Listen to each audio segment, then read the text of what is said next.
My source tonight is a member of the House Judiciary Committee, Democratic Congressman Dan Goldman of New York. Would you have accepted this offer if the president made it to you? It's a lot of money in this funding.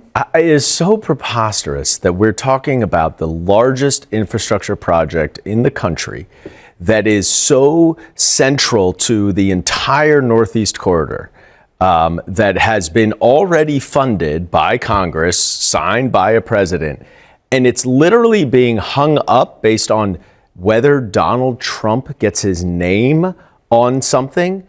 I mean, it's preposterous that this is even on the table. And thankfully, a judge has intervened now tonight, and it is just yet another example, and we're seeing this across the board, whether it's offshore wind, where he's shutting down projects that are almost completed with billions of dollars and with 2.5 million homes that can be funded. Energy prices would go down because of offshore wind, but he doesn't like windmills off the coast of his golf course in Scotland, and so he shuts that down. It is so arbitrary, and it is so devastating to the American people and to our country's policy that this is how he governs. All right, folks, buckle up, because what you just watched is a perfect example of how the political left operates when they don't get their way. What you saw, there wasn't an honest discussion about infrastructure. It wasn't about trains. It wasn't about tunnels. It was about power, control, and the left absolutely losing its mind because Donald Trump refuses to play their game. Tonight, we're talking about Congressman Dan Goldman claiming that the Trump administration pausing funding for the Gateway Tunnel is, quote, obviously punishment against Chuck Schumer. And that statement alone tells you everything you need to know about how Democrats think government is supposed to work. Or why else you would stop what was already a funded project that is, and let's be clear, this is not just for New York. This is for the entire Northeast corridor that is so essential for our economy, transportation. And look, Mike Lawler can talk about how he's against it all he wants, but he's a Republican. Get it done, Mike. So you wouldn't board a train at Trump Station if that's what they changed the name to? Well, I don't think anybody's changing the name to Trump Station. We've seen what happens when he tries to change the name of the Kennedy Center. The whole thing goes to junk, and he did succeed in that. And not yet. No, that's his name, and it's unclear whether that will. It's not recognized, but it is on there. Can I ask you? You are on the Judiciary Committee. We've heard now that lawmakers are going to be able to go and see what is redacted from the Epstein files, what we, the public, cannot see. Do you plan on going to look at that? Absolutely, as soon as I possibly can, because what is redacted is clearly not within the confines of the law. They redacted in numerous occasions names of either accomplices or other people involved, not victims. Let's just put it that way. I don't know what they are. I don't want to cast aspersions, but it's clearly not victims. And so the unredacted versions will have the names of those people. And that's what the American people and the survivors especially deserve to know about. Will you be able to share that information, what you see in there? Will you be able to share that publicly, or is that clear yet? I don't know. It's a good question. I think that to the extent that the redactions are legitimate, sure, under the law, we will follow the law.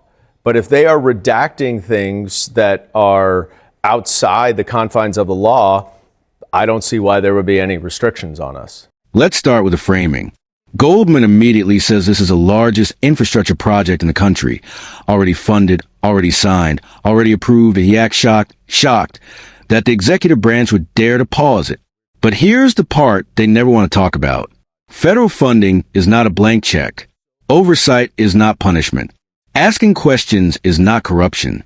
The left has gotten so comfortable treating taxpayer money like their personal slush fund that the moment someone says, hey, let's take a closer look, they scream dictatorship. That should worry every American. Now let's talk about this punishment narrative. Goldman claims this was done to punish Chuck Schumer, as if Chuck Schumer is some powerless victim being bullied by the system he helped create. Let me be very clear here. Chuck Schumer is one of the most powerful politicians in America. He has controlled Senate agendas, spending bills, and backroom deals for decades. If Democrats truly believe that pausing a project is punishment, what they're admitting accidentally is that they expect special treatment. They're admitting they believe projects should move forward without scrutiny, political allies should be untouchable, and federal money should flow automatically to blue states with zero accountability. That's not democracy. That's entitlement. The host even brings this up in credit where it's due, pointing out that the official reason for the pause was to investigate fraud and ensure funds are being used appropriately. Goldman's response? He just waves it away. No argument. Obviously punishment. Translation: how dare you question us? This is the same party that screams about transparency until transparency applies to them. The same party that demands investigations until the investigation involves their friends. The same party that lectures Americans about ethics while treating billions of dollars like monopoly money. Then Goldman takes a swipe at Republican Congressman Mike Lawler, saying, "Get done, Mike." And this is classic Democrat behavior. They block. They delay. They overspend. They mismanage. And then when accountability shows up, they turn around and say, Republicans should fix this. No, Republicans are doing exactly what voters sent them to do. Slow the machine down and look. Then Goldman goes on a completely unhinged rant about offshore wind, claiming Trump shuts down projects because he doesn't like windmills near his golf course. This is peak left-wing projection. They reduce serious policy debates into personal attacks because they can't defend the results. Offshore wind projects. Over budget, behind schedule, facing environmental concerns, facing community opposition, and often delivering far less energy than promised. But instead of debating facts, they go with vibes and villain stories. That's not leadership, that's propaganda. The funniest part? The panic over Trump's name. Goldman scoffs at the idea of something being called Trump Station and laughs it off, but you can hear the fear underneath. Because here's the truth they hate. Trump doesn't need his name on buildings to live rent-free in their heads. They are obsessed with him. Years later, out of office or in office, doesn't matter. They still can't stop talking about him. Then, and this is Rich Goldman suddenly becomes Mr. Transparency when the conversation shifts to the Epstein files. Now he wants unredacted names. Now he wants accountability. Now he wants the American people to know the truth. Where was this energy before? Where was this urgency when powerful elites were protected? Media buried stories? Questions were labeled conspiracies. Transparency for thee, but not for me. That's the Democrat rule book. Let's zoom out. This isn't about a tunnel. This isn't about trains.